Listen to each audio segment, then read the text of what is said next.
আল্লাহ রাব্বুল আলামিন বিবিকে এই জন্য হারাম করে দিয়েছেন। দুনিয়ার মানুষ, তোমার এক মাস তোমার স্ত্রীকে যদি রোজার হালাতে তুমি বাঁচতে পারো, এক মাস তোমার স্ত্রী থেকে দূরে থাকতে পারো, তাহলে বান্দারে আরো 11 মাস ওয়াপার বেটি ছেলে জেনা ব্যভিচার থেকে তুমি কেন বাঁচতে পারবে না? এই জন্য আল্লাহ বলেন লাআল্লাকুম তাত্তাকুন, আমি এই জন্য আল্লাহ রোজা ফরজ করেছি যেন তোমরা মুত্তাকি বান্দা হইতে পারো। এবার আরেকটা প্রশ্নের কথা বলে দিই। হাজী মাওলানা, রোজার হালাতে আল্লাহ বিবির কাছে যাওয়া হারাম করে দিয়েছেন, কিন্তু মানতে পারলাম না, চলেই গেলাম, বিবির সাথে মিলন হয়ে গেল। শরীয়তি কথা বলছি, আর শরীয়তি কথা বলতে গেলে লজ্জা করলে চিনতে পারবেন না। কালকে আমার কাছে ফোন এসেছিল একটা, মাওলানা এরকম এরকম হয়ে গেছে, কি করতে হবে? তো ভাই, এই যত দেখেন ক্যামেরাম্যান আছে সব কালকে পেয়ে নেবেন, আপনারা মোবাইলে দেখতে পাবেন। জানা দরকার এগুলা। আমার ওলামায়ে কেরাম বসে আছেন, কোনো গল্প কেসা কাহিনী বলবো না। রোজার মাস, মানুষ আমরা গুনাহগার পাপী, তো বিবিটা সব সময় একবার ভুলুক করে ঘরে যাচ্ছে, একবার ওই ঘরে যাচ্ছে, একবার ওই ঘরে যাচ্ছে, আপনার সামনে চলাফেরা করছে, মন থামলো না, মিলন করে নিলেন তার সাথে। এবার কি হবে? তাহলে শোনেন, আল্লাহর নবী একদিন বসে আছেন, সাহাবায়ে কেরাম বসে আছেন, আপনারা যেমন আজকে জালসা শুনছেন এরকম মজলিস লেগে আছে। একজন সাহাবী এসে রাসূলকে বলছেন, আল্লাহর রাসূল গো, আমি হালাক হয়েছি গো নবীজি, আমি বরবাদ হয়ে গেছি। আল্লাহর রাসূল, আমি হালাক হয়ে গেছি, আমাকে আপনি পাক করে দেন নবী গো, আমি হালাক হয়ে গেছি, বরবাদ হয়ে গেছি। দয়ার রাসূল বলছেন, বাবারে তুমি কি করেছো, কেন এরকম কথা তুমি বলো? এবার সেই সাহাবী বলছেন, ওয়াকাতু আলা ইমরাতি ওয়া আনা সায়মুন, আল্লাহ নবী গো, রোজার হালাতে আমি বিবির উপরে সওয়ার হয়ে গেছি, রোজার হালাতে বিবির সাথে আমি মিলন করে নিয়েছি গো নবীজি। রোজার হালাতে যে পাপ থেকে, গুনাহ থেকে আমাকে বাঁচতে হতো গো নবীজি, আমি বাঁচতে পারিনি, আমি নিজের মন খানাকে আমি থামতে পারিনি গো নবীজি, আমি নিজের জৈবনটাকে আমি কন্ট্রোল করতে পারিনি, আমার স্ত্রীর সাথে আমি মিলন করেছি, সহবাস করে নিয়েছি, এটা আমার দ্বারাতে ভুল হয়েছে, গুনাহ হয়ে গেছে হুজুর, এটা আমার দ্বারাতে ভুল হয়ে গেছে। সুবহানাল্লাহ। আল্লাহ রাব্বুল আলামিন জিবরিল আমিনকে বললেন, যাও রে জিবরিল যাও, আমার নবীর সামনে প্রশ্ন দাঁড় হয়েছে, তাকে উত্তর দিয়ে দাও। সঙ্গে সঙ্গে ওই হয়ে গেল। এবার দয়ার রাসূল বললেন, ও আমার সাহাবী, রোজার হালাতে তোমাকে বিবির কাছ থেকে দূরে থাকতে হতো রে বাবা, বিবির সাথে তোমাকে মিলন করতে হতো না।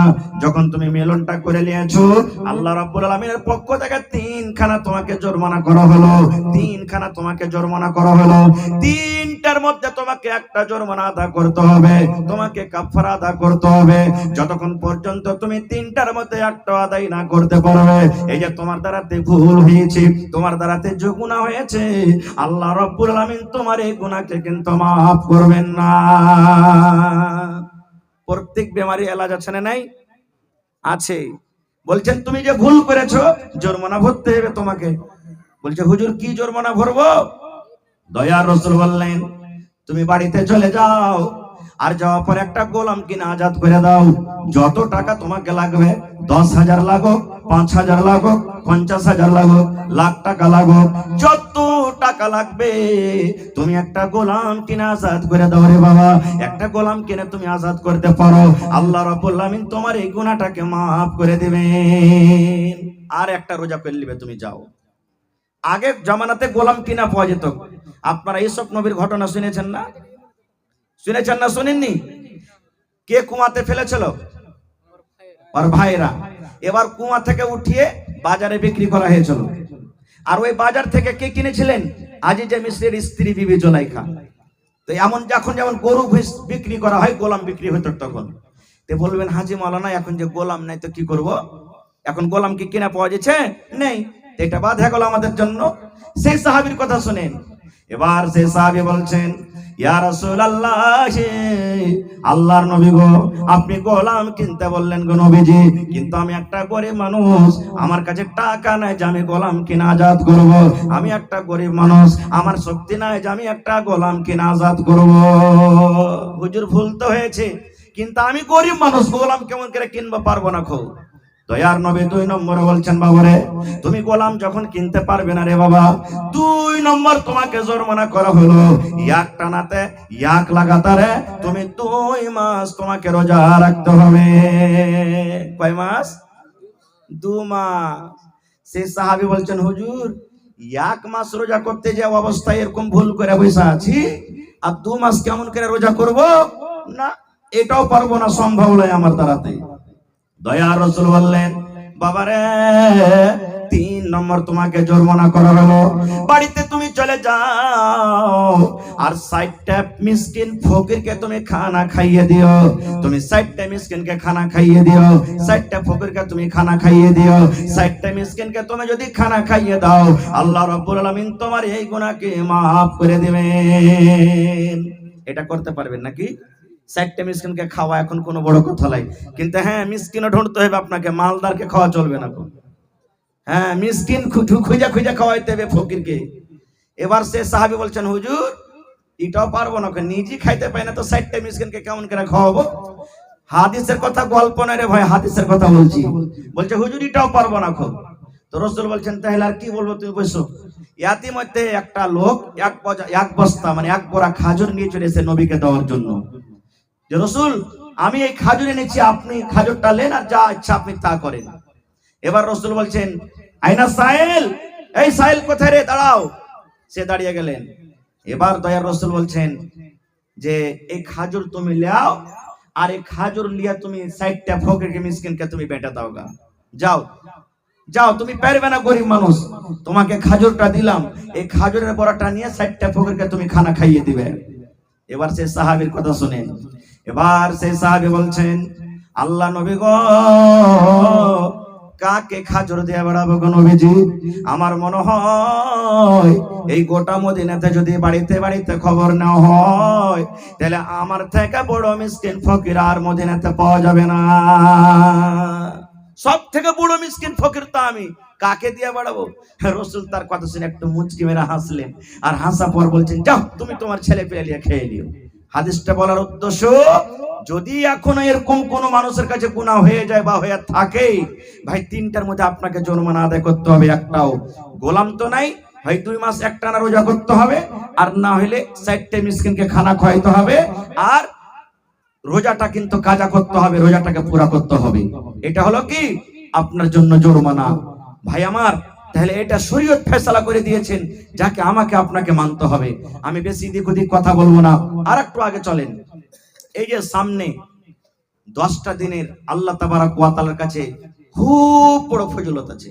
গোটা রোজার মাস ফজিলত, কিন্তু রোজার মাসের মধ্যে 10টা দিনের ফজিলত। যদি পারেন কোন আল্লাহওয়ালা, আল্লাহর বীর মুজাহিদ, আপনি আমল করবেন। একটা আমল বাতিয়ে দিয়েছি, এই 10টার মধ্যে একটা রাত শাবে কাদর আছে। শাবে কাদর জানেন না? জানেন না? জানেন না? হ্যাঁ, যাকে আল্লাহ লাইলাতুল কাদর বলেছেন। লাইলুল মানে রাত, কাদর মানে ইজ্জত। ফারসিতে শাবে কাদর, শাব মানে রাত, কাদর মানে ইজ্জত, ওইটাই কথা। এতে আছে একটা ইতিকাফ, যেটা আমরা সবাই জানি না। ইতিকাফ বুঝেন? বিহারের মধ্যে আছে এগুলা প্রথা, ইতিকাফ। এর মধ্যে আছে একটা ফিতরা, এরকম ভাবে কিছু আমল আছে। তো প্রথমে ইতিকাফের কথাটা বলে দিই আপনাকে। ইতিকাফ কখন করবেন? আজকে 19 রোজা রাখলাম না, হানা বলেন একটু, কালকে 20 রোজা হবে। এবার কোন আল্লাহর বান্দা গ্রামের মধ্যে যদি এরকম একটা কোন আল্লাহর বান্দা কাজ করতে পারেন, ইনশাআল্লাহ নেকি পাবেন। কি? কালকে আপনি ইফতারির যেটা সামান আছে, সামান নিয়ে চলে যাবেন আপনি মসজিদে। মসজিদে চলে যাবেন মাগরিবের আজানের আগে, আর ওইখানে আপনি ইফতারি করবেন। কিন্তু আপনি আর বাড়িতে আসতে পাবেন না। খুব গ্রামে যদি মাইয়া থেকে যায়, তাও আপনি তার জানাজাতে যেতে পাবেন না, যাওয়ার দরকার নাই। কোন মানুষ বেমারি হালাতে থাকে, তাকে দেখার জন্য, ইয়াদাতের জন্য আপনার যাওয়ার দরকার নাই। আপনি বাড়িও যেতে পাবেন না। খুব স্ত্রীর সাথে যদি আপনি গল্প করতে চান, পর্দার সাথে আপনার স্ত্রী দেখা করতে আসে, তো আপনি গল্প করতে পাবেন তার সাথে, বাড়িও যেতে হবে না। কিন্তু হ্যাঁ, যেমন আপনার মসজিদে ল্যাট্রিন আছে, আলহামদুলিল্লাহ। এবার কোন মসজিদে ল্যাট্রিন নাই, এরকম আছে না? নাই। এবার পায়খানা করতে কোনটা যাবে রে ভাই? তো যদি চাহে যে আমি পায়খানা করতে বাড়িতে যাবো, তো যেতে পারে। আর যদি ব্যবস্থা মসজিদে থাকে, তো পায়খানা মসজিদের ল্যাট্রিন করবে, বাড়িও যেতে পারবে না। খানার টাইম হবে, বাড়িতে যারা লোক আছে ওরা টাইমে টাইমে পৌঁছে দিবে। এবার যদি এর কোনো মানুষ আছে যে বাড়িতে কেউ নাই, ওই একটাই আছে, তো বাড়িতে যাও খানাটা নিজে খাইতে পারবে। ওকে কতদিন থাকতে হবে? 20 রোজা ইফতারি এখানে করবে। এবার ঢুকলো যে মসজিদে, কোন একটা কোনাতে জায়গা নিয়ে নিবে। এবার 20 থাকবে, 21, 22, 23, 24, 25 করতে করতে করতে একবারে রমজানুল মুবারকের মাসের চাঁদ ঈদের চাঁদ দেখবে। চাঁদ দেখা পর যদি ইচ্ছা করে যে আমি বাড়িতে আসবো তা আসতে পারে, না হলে ঈদের নামাজ পড়ে আইসা তখন বাড়িতে ঢুকবে। একে বলে ইতিকাফ। আর একটা আছে কি শাবে কদর। শাবে কদর কি হয়? সুবহানাল্লাহ। আল্লাহর নবীর সাহাবীরা, বড় বড় সাহাবীরা একদিন মসজিদে বসে আলোচনা করছেন যে হারে আগেকার নবীরা 1000-2000 বছর করে বেঁচেছে, মানুষ যে যত বেশি বাঁচবে অত বেশি নেকি করতে পাবে না? পাবে না ভাই? আপনারা হানা বলেন, পাইবে। তো আগেকার নবীরা 1000 বছর করে বেঁচেছে, আর আমরা কি আল্লাহ 60 বছর, 70 বছর, 50 বছর যে টাইম দিয়েছে, তো ওদেরকে মোকাবিলা করতে পারবো নাকিতে? পারবো? হানা বলেন, পারবো? এই গল্প সল্প করছেন। আল্লাহুস সামাদ। যেমনই এগুলা প্রশ্ন হলো, আল্লাহ রাসূল হুজরাতে বসে বসে কিন্তু সাহাবীরকে কথা শুনছেন। কথাটা তো ঠিকই। এবার আল্লাহ তাআলা জিবরিলকে বলছেন, জিবরিল যাও আমার নবীকে উত্তরটা দিয়েছো।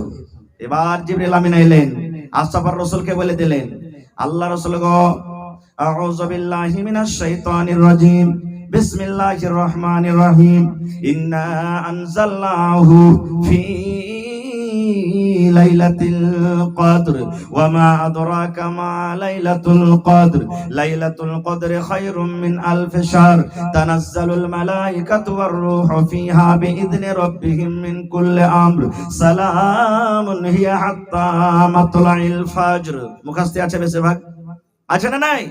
ওরে আল্লাহ, কোনদিন কি চিন্তা ভাবনা করেছেন আল্লাহ কোরআনটাতে কি বলতে চান? আল্লাহ রাব্বুল আমিন জিবরিল ফেরেশতাকে বলছেন, জিবরিল রে যাও যাও, আমার নবীর সামনে প্রশ্ন দাঁড় হয়েছে, আমার নবীর সাহাবীরা তাকে প্রশ্ন করে দিয়েছে, যাও যাও তাদের জন্য একটা সুন্দর খুশখবরি নিয়ে চলে যাও, তাদের জন্য একটা মেসেজ নিয়ে চলে যাও, তাদের জন্য একটা পয়গাম নিয়ে চলে যাও। কি পয়গাম? আল্লাহ রাব্বুল আমিনের নবী এবার যখন তারপরে ওহী হলো, নবী যে সাহাবায়ে কেরামকে যখন কোরআন আয়াত শুনিয়ে দিলেন, ওরে আল্লাহ, সাহাবায়ে কেরাম শুনতে না শুনতে তাদের মুখে খুশি ফুটে গেল। নারে তাকবীর। তারা আরবি জানতেন, আরবি বুঝতেন, বুঝে নিলেন। আমরা তো সবে আরবি জানি না, নাকি জি ভাই? আল্লাহ কি বলছেন? ইন্না আনজালনাহু ফি লাইলাতিল কদর। আল্লাহ বলছেন, দুনিয়ার মানুষ রে, আমি আমার পাক পবিত্র কোরআন শাবে কদর আমি নাজিল করেছি। আমি আমার পাক পবিত্র কোরআন লাইলাতুল কদর আমি নাজিল করেছি। ওয়া মা আদরাকা মা লাইলাতুল কদর। আল্লাহ নবীকে বলছেন, নবী গো, আপনি কি জানেন শাবে কদর কি জিনিস? শাবে কদর কাকে বলে? শাবে কদরে কি হয়? আপনি কি কথাটা জানেন? আল্লাহ বলছেন আবার উত্তর দিয়ে, লাইলাতুল কদরে খায়রুম মিন আলফি শাহর। শাবে কদর হলো 1000 মাস থেকে উত্তম আফজাল। 1000 মাস আপনি মোবাইলে দেখবেন ক্যালকুলেটর করে 83 বছর 4 মাস হয়। 83 বছর 4 মাসকে 1000 বছর 1000 মাস বলা হয়। এরে মুসলমান, আল্লাহ রাব্বুল আলামিন সে শাবে কদরে এত নেকি দিয়েছেন, লাইলাতুল কদরে এত ফজিলত দিয়েছেন, যারা লাইলাতুল কদর পাবে 83 বছর 4 মাস ইবাদত বندگی করে জানে কি হবে? আল্লাহ রাব্বুল আলামিন একটা রাতে কতখানি নেকি দান করবেন। সুবহানাল্লাহ। কত বছর? 83 বছর 4 মাসের নেকি। কিন্তু আমরা তো সেই রাত্রে নাকে আর কানে তেল দিয়ে আমরা শীত থাকবো। যাইবে কে? ওই ছোট ছোট বেটি ছেলেগুলা জাগবে। আপনার গ্রামে আছে কিনা, কেমন কে জাগছে না জাগছে? ওই ছোট ছেলেগুলা জাগবে যার ঘেখিনি গুনাহ হয়নি। আর বিস্কুটের পকেট ওরে আল্লাহ দিন থেকে চান্দা করবে ওরা, নাকি দিন থেকে চান্দা করবে। খের যাও, একটা উৎসাহ তো ভিতরে আছে। আমরা বড় মানুষ যাবো না খুব। রে মুসলমান, বলবেন মাওলানা সে রাতটাতে কি হয়েছে মাওলানা? ওরে আল্লাহ, আল্লাহ রাসূল বলেছে যেদিন শাবে কদর হবে, যেদিন লাইলাতুল কদর হবে, সেই রাত্রি আল্লাহ রাব্বুল আমিন জমিনের উপরে এত ফেরেশতা দিবেন, এত ফেরেশতা পাঠাবেন। আল্লাহ রাসূল বলেছেন, মনে হয় এই জমিনের উপরে, জমিন থেকে নিয়ে আকাশ পর্যন্ত কোনো এমন জায়গা নাই যে জায়গাতে সেই রাত্রে আল্লাহর ফেরেশতারা থাকে না। এত ফেরেশতা আছে। ওয়ার রূহ, জিবরিল আমিন তাও আছে। কি নিয়ে আসবে? মিন কুল্লি আমর, সমস্ত আল্লাহর হুকুম নিয়ে তারা সে রাত্রে আসবে। সে রাত্রে যদি আপনি বলেন, আল্লাহ আমার একটা সন্তান হয় না, আল্লাহ জি 10 বছর হয়ে গেল বিয়ে, আল্লাহ তুমি একটা সন্তান দান করো। বন্ধুরি সেই যদি সাবে কাদারের রাত হয়, আল্লাহ রাব্বুল আলামিন সেই রাত্রে আমার আপনার দোয়া কবুল করবেন। আল্লাহকে যদি কান্দা কান্দা বলেন, মাবুদ 11 মাস কত আল্লাহ জেনা ব্যভিচার করেছি, কত চুরি করেছি, যা ডাকাতি করেছি, কত নামাজ ছেড়েছি, আল্লাহ তোমার নাম হলো গাফফার, তুমি মাফ করনেওয়ালা। মাবুদ রে, তুমি আমার জীবনের গুনাহকে আল্লাহ মাফ করে দাও। আল্লাহ জীবনে এত গুনাহ করেছি, পাপ করেছি, আল্লাহ দুনিয়ার কোন মানুষ জানতে না পারতে গেল, আল্লাহ তুমি আমার গুনার কথাটা জানো। আল্লাহ তুমি আমার গুনাহটাকে আল্লাহ তুমি মাফ করে দাও। এরকম ভাবে আল্লাহ রাব্বুল আলামিনের কাছে যদি আপনি চাহেন, আল্লাহ রাব্বুল আলামিন আপনার দোয়া কবুল করবেন। এবার বলবেন, মাওলানা সবে কাদার কতক্ষণ থাকে? 1 ঘন্টা থাকে, 1 ঘন্টা থাকে, 2 ঘন্টা থাকে, 10 মিনিট থাকে, 5 ঘন্টা থাকে, কতক্ষণ থাকে? আল্লাহ বলেন, হাত্তা মাতলাইল ফাজরি, সূর্য ওঠা পর্যন্ত সবে কাদার থাকে। কত মানুষকে দেখবেন, আরে সবে কাদার এক চোখের পলকে চলে যাবে, এরকম শুনেছেন না? এগুলা ভুল কথা। আল্লাহ বলছেন ফজর পর্যন্ত থাকবে। কিন্তু হ্যাঁ, সবে কাদার সবাই দেখতে পাবে না ভাই, সবাই জানতে পারবে না। সবে কাদার দেখার জিনিস নয়, সবাই বুঝতে পারবে না। খুব সাহাবায়ে কেরাম বলছেন, হুজুর সবে কাদার যখন হবে তা আমরা কেমন করে বুঝবো যে আজ সবে কাদার হলো? ওর কিছু আলামত তো হওয়া চাই। আল্লাহ রাসূল বললেন, সাহাবীরা সবে কাদার আলামত হলো যেদিন সবে কাদার হবে সেই দিন হয়তো মেঘ হবে, 1 ফোঁটা হোক, ঝমঝম করে হোক মেঘ হবে। মেঘ না হইতে গেলে চিলিক মারবে আকাশে, মেঘ না হইতে গেলে মেঘ ডাকবে, না হইতে গেলে রাতটা অন্য অন্য রাতের মতন আলাদা বুঝাবে, হালকা হালকা ভাব বুঝাবে। এবার রাসূল বলছেন, সাহাবীরা এবার যখন সকাল বেলাতে সূর্যটা উঠবে, সূর্যটাতে তাপ হবে না, সূর্যটাতে এরকম ভাবে ভোল্টেজ হবে না যেমন অন্য অন্য দিন হয়, তখন তোমরা বুঝে নেবে আজকে সবে কাদার। এই কথাটা যখন শুনলেন, আল্লাহর নবীর স্ত্রী মা আয়েশা রাদিয়াল্লাহু তাআলা নবীকে প্রশ্ন করে দিলেন, হুজুর আমি যদি জানতে পারি আজকে সবে কাদার, আমি যদি বুঝতে পারি আজকে সবে কাদার, তাহলে ওই টাইমে কি দোয়া করব, ওই টাইমে কি চাইবো গো নবীজি? নবী বললেন, বিবি রে, সবে কাদার যখন তুমি পাবে, সবে কাদার যখন তুমি জানতে পারবে, তখন এই দোয়াটা তুমি পড়বে, আল্লাহুম্মা ইন্নাকা আফুন তুহিব্বুল আফওয়া ফাফু আন্নী। এটা সবে কাদারের দোয়া। পড়েন আমার সাথে, আল্লাহুম্মা, পড়েন, আল্লাহুম্মা ইন্নাকা আফুন তুহিব্বুল আফওয়া ফাফু আন্নী। এই দোয়াটার মানে কি? আল্লাহুম্মা, হে আল্লাহ, ইন্নাকা আফুন, আল্লাহ তুমি হলো মাফ করনে ওয়ালা, তুমি হলো ক্ষমা করনে ওয়ালা, তুহিব্বুল আফওয়া, আল্লাহ যাকে তুমি মাফ করো আল্লাহ তাকে ভালোবাসো, আল্লাহ যাকে তুমি মাফ করো ক্ষমা করো তাকে তুমি ভালোবাসো, ফাফু আন্নী, আল্লাহ আমি তোমার গুনাহগার পাপী খাতাকার বান্দা, আল্লাহ তুমি আমাকে মাফ করে দাও। এই দোয়াগুলা মাঝে মাঝে পড়বে। এবার বলবেন, হাজী মাওলানা সবে কাদার জাগবো কেন করে?